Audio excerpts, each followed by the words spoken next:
Ողջույն իմ շատ սիրելի Աստծո ժողովուրդ, շատ սիրելի քույրեր եւ եղբայրներ, օրհնված լինի ձեր օրը։ Շնորհակալ եմ, որ միացել եք մեզ, մեր էջին։ Մի մոռացեք բաժանորդագրվել եւ լսել այս ուղերձը, որ Աստված իմ սրտում է դրել, որը ուժ ունի մեզ փոխելու եւ մեզ ճիշտ ճանապարհի մեջ դնելու, որովհետեւ Աստծո խոսքից է։ Իսկ Աստծո խոսքը ամենաուժեղ բանն է, որ մենք ունենք մեր ձեռքերում։ Ամեն։ Եկեք աղոթքով սկսենք։ Տեր Հիսուս, շնորհակալ ենք Տեր այսօրվա համար, այս ուղերձի համար։ Բացում ենք մեր սրտերը, որպեսզի լսենք այն, ինչ քեզանից է Տեր, որպեսզի քո խոսքը գա եւ փոխի, մաքրի ու սրբի մեզ այն բաները, որ մեզ պետք չեն, այն բաները, որ մեզ կործանման են տանում։ Եվ մեր սրտերում ցանի քո խոսքը, որը մեզ պտուղ կբերի, մեկի տեղ 10, 100 եւ 1000։ Ամեն։ Այո, այսօր ուզում եմ խոսալ հպարտության մասին։ Իրականում ընդհանրապես մեղքից մեղք է ծնվում, Աստվածաշնչն է գրում դրա մասին եւ վերջում մահ։ Մեղքը մենակ չի գալիս։ Մեղքը գալիս է իր քույրերով, իր եղբայրներով, նույնն էլ հպարտությունն է։ Հպարտությունը մենակ չի գալիս, նա գալիս է չարության հետ միասին, նա գալիս է նախանձի հետ միասին, նա գալիս է անհնազանդության եւ ըմբոստության հետ միասին։ Այսօր ավելի շատ շեշտելու եմ հպարտությունը, որ բերում է անհնազանդություն եւ ըմբոստություն։ Սա իրականում առաջին մասն է, ես նաև արել եմ երկրորդ մաս, այնտեղ ավելի խորանալու ենք մեր ժվացությունից ծնվող հպարտության մասին եւ սավուղի կյանքի մասին։ Թեման ընդլայնված է, դրա համար ես արել եմ 2 մաս։ Ամեն, եկեք անցնենք խոսքին։ Ես կարդալու եմ Եսայի 14:13-ից 14-ը։ Քանի որ ինքդ ասել էիր քո սրտում, երկինք կբարձրանամ, իմ գահն Աստծո աստղերից բարձր կդնեմ, նույնպես կնստեմ ժողովի լերան վրա, հյուսիսային կողմերում, կբարձրանամ ամպերի բարձրությունների վրա, բարձրալին կնմանվեմ։ Գիտեք, խոսքը ում մասին է խոսում։ Մի հրեշտակի, ով ուներ գեղեցկություն, ով ուներ տաղանդ, որին Աստված ոչինչ չէր խնայել իրեն ամեն ինչ տալու, եւ այդ հրեշտակը դնում է աչքը միտեղ, ուզում է բարձրանալ եւ իր գահը դնել Աստծո գահից բարձր։ Կբարձրանամ, ասում է, իմ գահը Աստծուց բարձր կդնեմ։ Այսինքն հենց այնտեղ ծնվեց առաջին մեղքը։ Առաջին մեղքը մոլորակի վրա եղավ հպարտությունը, որը սատանան բերեց։ Բարձրանալ, ավելի բարձր տեղ դնել, ինչ որ մեկից ավելի բարձր լինել։ Գիտեք, սատանան հենց այդ նույն ստով ում խաբեց Ադամին եւ Եվային։ Գիտես, Եվային եկավ ինչ ասեց. եթե ուտես, աստվածների նման կլինես, ավելի բարձր մի տեղում, ավելի լավը կլինես Աստծուց։ Հպարտությունը այդպիսին է, գալիս է քարոզելով, որ դու ավելի լավն ես, ավելի լավին ես արժանի, ավելի բարձր տեղերում դնելով եւ քո ընկերոջը ցածրացնելով։ Գիտեք, Աստված այդպիսի քարոզչություն չի անում, ինչ որ մեկին իջացնի, որ քեզ բարձրացնի։ Դա հպարտության ու սատանայի, այսպես ասած, սուտն է։ Ինչու սուտ? Որովհետև այդ ավելին, որ քարոզում էր Եվային սատանան, իրականում չկար, որովհետև Աստված արդեն մարդուն ստեղծել էր իր նման։ Ադամն ու Եվան Աստծո նման էին ստեղծվել, բայց երբ որ սատանան եկավ այսպես հետաքրքիր ասեց, գիտես, դու ուտես Աստծո նման կլինես, ավելին քան ինչ կաս, Եվան հավատաց։ Գիտեք ինչու հավատաց։ Ես հավատում եմ, որ ինքը իր ներսում հաստատություն չուներ, թե ինքը ով էր, որովհետև եթե իմանար, որ ինքը Աստծո նման էր ստեղծված, իր ներսում այդ հաստատություն ունենար, նա չէր հավատա սատանային եւ կասեր ես արդեն Աստծո նման եմ։ Հա, սատանան գալիս այդ խապկանքով, հպարտությունը դա խապկանք է։ Խապկանք, այսինքն սուտ, մի սուտ, որ դու ավելին պետքա լինես, իսկ մենք եթե ճանաչենք, թե ով ենք մեզ, Մեզ պետք չի այն ավելին, որ սատանան է խոստանում, ինչի համար, ինչ է բերում այդ ավելին, կործանում։ Սատանան երբ որ ձգտեց այդ ավելին ստանալու, ինչ ստացավ դրա փոխարեն, կործանում, կորցրեց Աստծուն, կորցրեց երկինքը եւ դժոխքի բաժին դարձավ։ Ադամն ու Եվան ձգտելով այդ ավելին, ինչ ստացան, կործանում, Աստծուն կորցրեցին եւ այն բոլոր օրհնությունները, որ Աստված ուներ իրենց համար, նրանք դրախտից դուրս եկան եւ կործանման ճամփա գնացին։ Հպարտությունը հենց այդպիսին է, նա չի բավարարվում, չի հասկանում, թե ով է նա, դրա համար ինքը ուզում է ավելի բարձր մի տեղ հասնի իր եղբոր հաշվին։ Ինչի եմ շեշտում իր եղբոր հաշվին։ Եթե պատմությանը նայենք, ինչ կատարվեց, երբ որ Ադամն ու Եվան կերան այդ ուտելիքը, այդ պտուղը, սկսեցին տեսնել միմյանց մերկությունը։ Ամեն։ Այսինքն այդ հպարտության պտուղը, երբ որ ուտում ենք, մենք սկսում ենք տեսնել մեր կողակցի, մեր ընկերոջ, մեր հովվի, մեր եղբոր, մեր ծնողի մերկությունը։ Ամեն։ Գիտեք, երբ որ մենք հպարտությունից, երկրորդ մեղքը ինչ էր, սիրելիս, հպարտությունից ծնված։ Այո, անհնազանդությունը։ Առաջինը մեղքը սատանայի միջոցով եկավ, երկրորդ մեղքը մարդու միջոցով մտավ, որն էր անհնազանդություն Աստծո պատվիրանների նկատմամբ։ Եվ երբ որ մենք հպարտության ու անհնազանդության մեջ ենք, մենք չենք կարող վայելել Աստծո օրհնությունները, որ Աստված ունի մեզ համար։ Անհնազանդության մեջ դու չես կարող դա վայելել։ Դա վայելում ես երբ որ խոնարհության մեջ ես, այդպես է ասում խոսքը։ Խոսքը ինչ է ասում, հպարտության առաջից գնում է կործանումը։ Սատանան հպարտության պատճառով կործանվեց, Ադամն ու Եվան կործանվեցին, բայց նայեցեք շարունակությունն ինչ է ասում, իսկ խոնարհության առաջից գնում է փառքը։ Ամեն։ Այսինքն մենք օրհնությունը չենք կարող վայելել հպարտությունը մեր սրտերում, անհնազանդությունը մեր սրտերում։ Ինչու համար, օրինակի համար, երբ որ ես հնազանդվում եմ, ես իմ կյանքից օրինակ եմ ուզում բերել։ Իրականում ես եւ ամուսինս նպատակ ունեինք ինչ որ բան ձեռք բերելու, իմ սրտում կար մի բան, իր սրտում կար լրիվ այլ բան, ու ես կպած իմ սրտինն եմ առաջ տանում, չէ, պետք է սա ձեռք բերենք, իսկ ինքը այդ մասին չէր մտածում, ինքը լրիվ ուրիշ ուղղությամբ էր մտածում, եւ մի օր Աստված ինձ հետ խոսեց, ասելով, որ հնազանդվիր քո ամուսնուն, եւ որ նայ է քո գլուխը եւ վստահիր այն որոշումներին, որ նա կկայացնի, եւ ես բաց թողեցի այնինչ իմ սրտում կար եւ հնազանդվեցի նրան։ Ու դա գիտեք խոնարհության նշան է, երբ որ դու խոնարհվում ես Աստծո կամքի առաջ, Աստծո դրած, այսպես ասած, սխեմայի առաջ, որ ամուսինը քո գլուխն է, եւ այն բանը, որ իր սրտում կար, շատ լավ արժեքով, շատ մատչելի, շատ հրաշքներով մենք կարողացանք ձեռք բերել եւ օրհնություն եղավ դա մեր համար։ Ինչ եմ ուզում ասել, երբ որ հնազանդվեցի, այն ժամանակ օրհնությունը վայելեցի, երբ որ անհնազանդության եւ հպարտության մեջ լինեի եւ իմը առաջ տանեի, ես չէի վայելի այն օրհնությունն, որ մենք ունենք հիմա։ Փառք մեր Տեր Հիսուսին։ Մի ուրիշ օր, օրինակի համար, հակառակ այսպես ասած, օրինակ բերելով, ուզում էինք գնալ ընտանիք մի տեղ հանգստանալու եւ ես շատ էի փափագում այդ օրվան։ Իմ ամուսինը այդպես լավ չէր զգում, թե ինքը չէր առաջնորդվում գնալ, բայց ես այսպես մի քիչ պնդաճակատություն արեցի, դե չէ, քո ազատ օրն է, անպայման գնանք։ Գնացինք, այո, բայց չվայելեցինք մեր օրը իրականում։ Ինչու՞, որովհետև անհնազանդությունը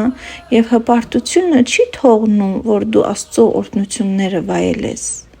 Դու կարող ես հասնել քո ուզածին, քո պնդաճակատության, անհնազանդության շնորհիվ, բայց այնտեղ օրհնություն չի լինելու, սիրելիս, օրհնությունը այնտեղ է, որտեղ կա հնազանդություն, ամեն։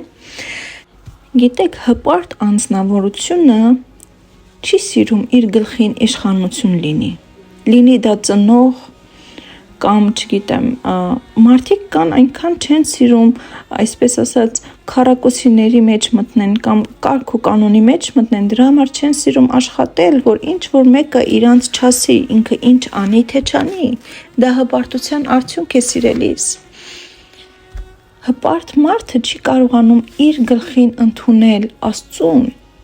Մենք ասում ենք, այո, մենք մեր կյանքերը նվիրել ենք, բայց մենք ապրում ենք այնպես, ինչպես մենք ենք ուզում եւ թույլ չենք տալիս Աստծուն որոշումներ կայացնի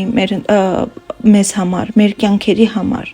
Հպարտ մարդը ասում է, ես իմ կյանքը կվարեմ, եթե շատ նեղը ընկնեմ, Աստծուն կդիմեմ։ Դա հպարտությունն է սիրելիս խոսում։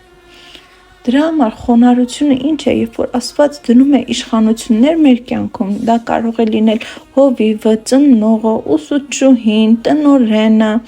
երկիրը։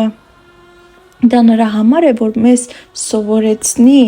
ապրել մի կյանք, որ մենք կարողանանք ընդունել ուրիշինի տված ուղին, ճանապարհը, որովհետև Աստված է դրել իշխանությունները եւ նա ուզում է, որ մենք հնազանդ լինենք այն իշխանություններին, որոնք դրել է Աստված։ Դու հիմա կասես, իմ ամուսինը Աստծուն չի հավատում, իմ ծնողը վատն է, իմ ասինչը այսպես է, բայց Աստված ասում է հնազանդության մեջ դու օրհնություն կստանաս։ Այո, մենք չպետք է հնազանդվենք բաների մեջ, որը Աստծուն հակառակ է, մենք Աստծուն պետք է հնազանդվենք, եթե այդպիսի հարց կա, բայց կենցաղային հարցերում մենք պետք է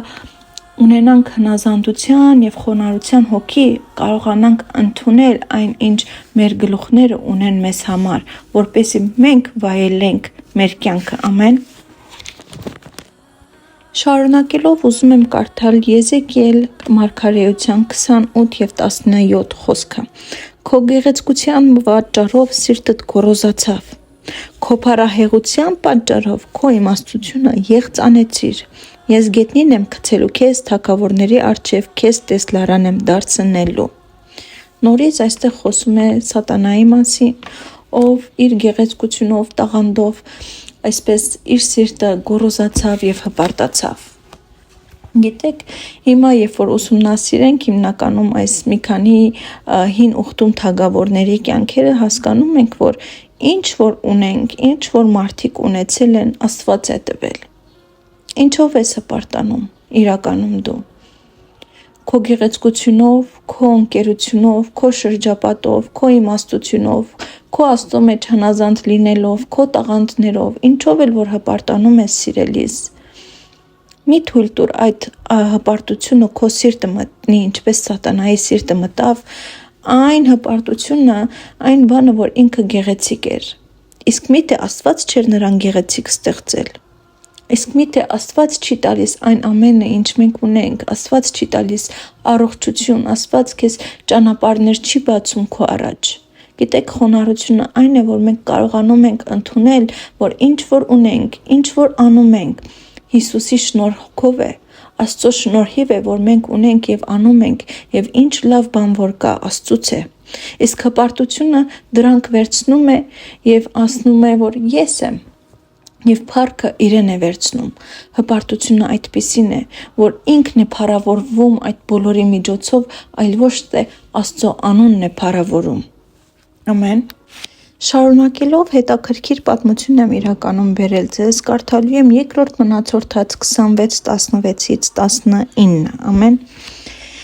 Ոզիա թագավորի մասին է այստեղ պատմում։ Ոզիա թագավորը Աստծո հետևից գնացող թագավոր էր, Աստծո կամքը կատարող, դրա համար էլ Աստված իրեն օրհնում էր բազմազան օրհնություններով եւ նա շատ հաջողված էր։ Տեսեք խոսքը ինչ է ասում։ Ոզիան պատժվում է գոռոզության համար, վերնագիրը սա է։ Սակայն երբ ուժեղացավ, նրա սիրտը գոռոզացավ, որ դեպի անկում էր տանում, որովհետև հանցանք գործեց իր Տեր Աստծո հանդեպ, Տիրոջ տաճարը մտնելով, որպեսի խնկարկման զոհասեղանի վրա խունկ ծխի։ Նրա ետևից Ազարիա քահանան մտավ ու նրա հետ Տիրոջ 80 քահանաները, որ զորավոր մարդիկ էին։ Նրանք Ոզիա թագավորի դեմ կանգնեցին ու ասացին. Ոզիա, քահանաներին Ահարոնի որդիներին է դրված խունկ ծխելը, ովքեր սրբված են խունկ ծխելու համար, եւ ոչ թե քեզ, դուրս եք սրբարանից, քանի որ հանցանք ես գործում ու այս բանի համար Տեր Աստծուց չես պատվվելու։ Ոզյան բարկացավ ու նրա ձեռքին խունկ ծխելու համար բուրվար կար, եւ մինչ նա զայրացած էր քահանաների դեմ, քահանաների աչքի առաջ խնկի զոհասեղանի մոտ նրա ճակատին բորոտություն երևաց։ Ոզյան թագավոր էր, գիտեք, նա արդեն բարձր պաշտոն էր գրավում ամբողջ Իսրայելում, բայց նա նորից տեսնում ենք նա չգոհացավ այն ամենով, ինչ որ նա ուներ, նրա պաշտոնով, եւ նա խառնվեց մի բանի, մտավ մի տեղ, որ իրեն տրված չէր մտնել։ Հպարտությունը հենց այդպիսին է, քո խնդիրը չի, բայց քո հպարտությունը թույլ չի տալիս։ Դու մտածում ես դու ամենան ես եւ մտնում ես տեղեր, որ քեզ թույլատրված չի։ Նա մտավ ու ուզում էր խունկ ծխել Աստծո սրբարանում, որտեղ մենակ քահանաներն էին այդ ժամանակ սրբագործված, որպեսզի այդ գործը անեն։ Անում ես գործեր, որ քեզ տրված չի։ Մտնում ես, չգիտեմ, ինչ որ երկու մարդիկ խնդիրներ կան, դու մտնում ես, ուզում ես ինչ որ հարցեր լուծես։ Երևի նա մտածում էր, որ քահանաներից լավ է խունկ ծխում։ Ընդհանրապես հպարտ մարդը մտածում է իրան ամեն ինչ թույլատրելի է։ Եվ ահա տեսնում ենք Աստծո պատիժը նրա կյանքում եղավ։ Եվ գիտեք, եթե ուշադիր նայենք, ասում է նա բարկացավ։ Այսինքն այդ հանդիմանությունը, որ քահանաները եկան, ասեցին, ինչ ես անում, սա քո գործը չի, հեռու մնա, նա չկարողացավ հանդիմանությունը ընդունել։ Հպարտ մարդը դժվար է հանդիմանությունը ընդունում, բայց այդ հանդիմանությունը նրա համար է, որ մեր ճանապարհները ուղղի, որ մենք ավելի կատարյալ լինենք։ Նորից օրինակ եմ ուզում բերեմ, օրինակի համար։ Ինձ հանդիմանում են ասելով այսինչ բանը թերի է քո կյանքում կամ այսինչ բանը թերի ես արել։ Ես ունեմ երկու ճանապարհ, կամ ես հանդիմանությունը ընդունում եմ, ասում եմ այո, ճիշտ է, ես թերի եմ արել եւ ուղղվում եմ եւ դառնում եմ ավելի լավը մի բանում, կամ վիրավորվում եմ, բարկանում եմ, ասում եմ դու ով ես, ինչի համար ես ինձ հանդիմանում։ Հիմա ասեք սիրելիս, եթե հանդիմանությունը ընդունում ենք, օրհնվում ենք, թե ոչ։ Իհարկե օրհնվում ենք։ Իսկ եթե այդ մարդը, որ հանդիմանությունը չի կարողանում ընդունել, նա մնում է նույն ճանապարհի վրա եւ նա չի օրհնվում։ Նա չի փոխվում, ավելի լավը չի կարող դառնալ։ Բայց այն մարդը, որ խոնարհվում է եւ հնազանդվում է եւ հանդիմանությունը ընդունում է, առանց վիրավորվելու, նա օրհնություն է վայելում, որովհետև նա կատարելագործվում է։ Մենք բոլորս ենք սխալական, մենք բոլորս ենք մեղավոր։ Դրա համար Աստված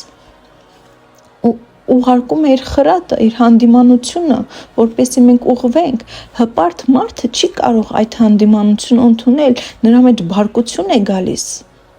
Աստծո հանդիմանությունը մերժում է։ Եվ դրա համար էլ ասվում է. հպարտության առաջից գնում է կործանումը։ Այդպիսի անձնավորությունը կործանման է ենթակա, որովհետև ոչ մեկին իրավունք չի տալիս իրեն մոտենալ եւ ինչ որ բանում իրեն ուղի կամ հանդիմանի։ Որովհետև նա մտածում է, որ իրեն ամեն բան կարելի է։ Մտնում է մի տեղեր, որ իրեն տրված չի, ինքը սրբագործված չի, ինքը պատրաստված չի մտնի ու կատարի այդ բաները։ Գիտեք, նույնն է հենց Աստված կանանց եւ ամուսիններին ստեղծել է ամեն մեկին իր պարտավորությունը տալու։ Տղամարդուն ասում է գնա աշխատի, կնոջ համար նա ստեղծել է, որ ինքը տունը, այսինքն իր երեխաներին ծննդաբերի եւ բերի եւ դա Աստծո օրհնությունն է այդ ամեն ինչը, որ ինքը դասակարգել ամեն մեկին աշխատանք է տվել, ոչ թե որ կինը իրավունք չունի աշխատելու, ես դա չեմ ասում, բայց հիմա ցավոք սրտի աշխարհում կա այդ ֆեմինիզմ ասածը, որ իրանք ուզում են ամեն ձևով անեն այն ամեն ինչը, ինչ որ տղամա, այո, դու կարող ես որպես կին անես, գնաս էլ աշխատես, էլ կարիերի արել ստեղծես։ Աստված դրան դեմ չի, բայց մենք ուզում ենք միշտ մտնենք, հավասարվենք, դա հպարտությունից է գալիս, սիրելիս։ Ինչու ես օրհնված իմ կյանքը չապրեմ այն բաների համար, որ ես եմ սահմանվել, որ անեմ։ Կարող է դու հրաշալի, չգիտեմ, ծնողավարության մեջ ես, բայց քո հպարտությունը, որ չէ, դու անպայման ուզում ես հավասարվես կամ անես ուրիշի գործը, քո ամուսինու որոշումների մեջ ուզում ես միշտ մտնես, նրան ուղղելու, շտկելու մեջ։ Այնտեղ օրհնություն դու չես կարող գտնել։ Օրհնությունը նրա մեջ է, որ ճանաչենք մենք ով ենք եւ խոնարհությամբ կատարենք այն, ինչ մեզ տրված է կատարելու, որովհետեւ այնտեղ կվայելենք Աստծո օրհնությունները։ Ամեն։ Հաջորդին հիմա կարդալու եմ Հռոմեացիս 12:3-ից։ Ինձ տրված շնորհով ասում եմ ձեզանից ամեն մեկին, որ դուք ձեր մասին ավելի բարձր համարում մի ունեցեք, քան պետք է, այլ զգաստությամբ մտածեք այն հավատի չափով, որ Աստված յուրաքանչյուրիդ բաժանեց։ Աստված ամեն մեկին ինչ որ չափ է տվել հավատքի, ինչ որ պարտականություն է տվել հավատքը, որովհետև հավատքը գործերով է։ Եվ ասում է ամեն մեկը ձեր մասին ավելին մի մտածեք, այդ ավելին, որ սատանան է տալիս, դա խաբկանք է սիրելիս, որ նա ասում է ես պետքա լինեմ ավելի, չգիտեմ, մաքրասեր, ավելի տանտիկին, ավելի խելացի, ավելի խոնար եմ, քան այս մեկը, ավելին, ասում է դուք ձեր մասին ավելին մի մտածեք, այլ այն հավատքի չափը, որ Աստված տվել է ձեզ, դրա մասին մտածեք։ Ինչի համար, ոչ թե որ դուք լավը չեք, դուք շատ լավն եք, ձեր նմանը չկա, բայց ուղղակի այդ ավելին, երբ որ բերում է, նա բերում է նրա հաշվին, որ քո ընկերոջը դու պետքա գցես, որ այդ ավելին լինես, որտեղ բախտատություններ է բերում քեզ ու քո ընկերոջ միջև, եւ Աստված ասում է այդպես մի արդ ավելին մի մտածի, որ քեզ փրկի կործանումից, որովհետեւ դու եթե գնաս դրան, դու կկործնես քո ընկերներին, քո շրջապատի մարդկանց, որովհետեւ դու միշտ ուզում ես իրանց սեղմելով բարձրանալ, ինչպես սատանան էր անում։ Ամեն։ Շարունակելով մի ուրիշ պատմության մասին եմ ուզում ձեր հետ կիսվել, որը գրված է երկրորդ մնացորդաց 32:24-ից 26-ում։ Եզեկիայի մասին է գրել, որ նորից Աստծո թագավորն էր եւ Աստծո հետևից էր գնում եւ Աստված նրան շատ հաջողություն էր տվել։ Այն օրերին Եզեկիան մահացու հիվանդացավ ու Տիրոջն աղոթեց եւ նա խոսեց նրա հետ ու մի նշան ցույց տվեց։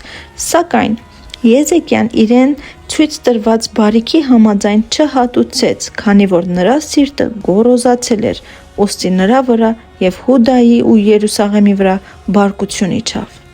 Տեսնում ենք Եզեկիան մահացու ինչ որ հիվանդությունով հիվանդացել էր, Աստված եկել էր թագավորածում ավելի երկար է խոսում դրա մասին, նշաններով նրան բժշկեց եւ տեսեք ինչ ասում Եզեկիան Աստծո տված բարիքի համաձայն չհատուցեց նրան։ Իրականում Աստվածաշունչն ասում է, ով որ բժշկվում է, հիշում եք Հիսուս, երբ որ բորոտները եկան բժշկվեցին, ինչ ասեց. գնացեք եւ ձեր բժշկության ընծան տվեք եկեղեցուն։ Ընծաներ պետք է մատուցեին այն մարդիկ, ովքեր որ Աստված իրենց բարիք էր անում եւ բժշկում էր,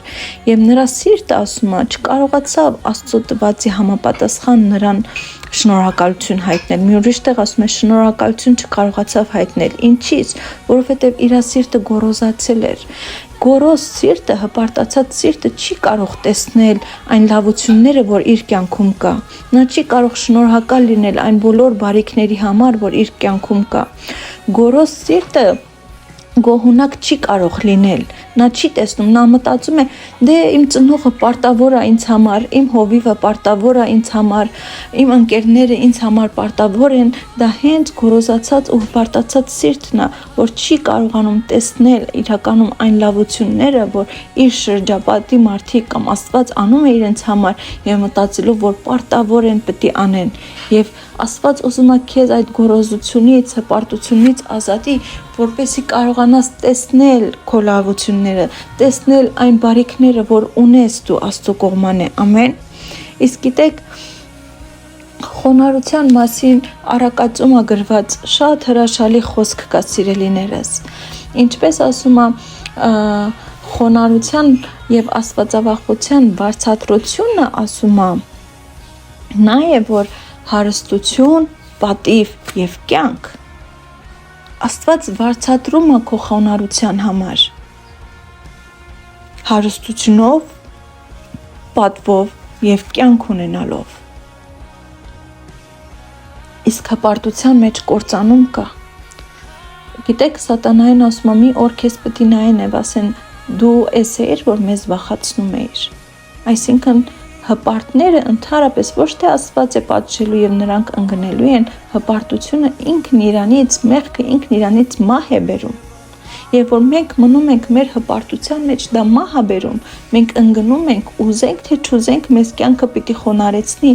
ինչու մենք ինքնական մեր անձերը չդնենք խոնարհման ճանապարհին եւ Աստծուց սովորենք։ Ամեն։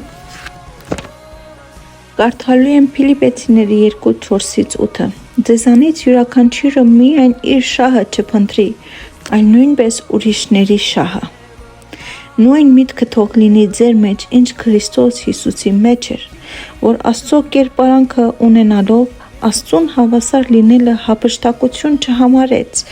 այլ իր անձը ունայնացրեց ծառայի կերպարանք առնելով մարդկանց նման եղավ եւ մարդու կերպարանք լինելով ինքն իրեն խոնարեցրեց, մահվան հնազանդվեց, անգամ խաչի մահվան։ Ամեն։ Մենք ունենք խոնարհության հրաշալի իրականում կերպար, մեր Տեր Հիսուս Քրիստոսը, ով ուներ ամեն բան, ով բարձրունքում էր, ով Աստված էր եւ նրան էր ենթարկված ամեն բան, բայց նա ինչ արեց, նա ոչ թե ավելի բարձր տեղ էր փնտրում, նա ոչ թե ավելին էր փնտրում, այլ թողեց այդ ամեն ինչը եւ ասում է իր անձը ունայնացրեց ծառայի կերպարանք վերցնելով եւ մարդկանց ծառայեց եւ մեզ ծառայեց եւ ասում է ինքն իրեն խոնարեցրեց, դա որոշում է սիրելիս, ոչ մեկ քեզ չի խոնարեցնելու, եթե դա դու չորոշես, դու ինքդ քո անձը խոնարեցնել, ինչպես մեր Տեր Հիսուս Քրիստոսը արեց։ Սատանան ինչ արեց, նա բարձր տեղում էր, ուզեց ավելի բարձր տեղ բարձրանալ, բայց մեր Տեր Հիսուս Քրիստոսը բարձր տեղում էր եւ ինքը իջավ մինչեւ մահվան հնազանդությունով։ Եկեք այս օրինակը վերցնենք։ Ամփոփելով ուզում եմ ասել, որ հպարտ սիրտը բերում է անհնազանդություն, բերում է կործանում, հպարտ սիրտ ունեցող մարդը չի կարողանում բարիքները տեսնել եւ վայելել, իսկ խոնարհությունը, երբ որ ընտրում ենք, դա որոշում է։ Եվ խոնարհության ետևից մենք Աստծո բարիքները վայելում ենք, ամեն, Աստծո օրհնություններն ենք վայելում։ Եղեք օրհնված սիրելիներս, եթե ձեզ դուր եկավ այս ուղերձը, խնդրում եմ բաժանորդագրվեք այս էջին, հավանեք տեսահոլովակը եւ մեկնաբանությունով կիսվեք, եթե աղոթքի կարիք ունեք, եթե ոչ ուղակի մեկնաբանություն թողեք կամ կիսեք այս հաղորդագրությունը, այս ձայնաերեսը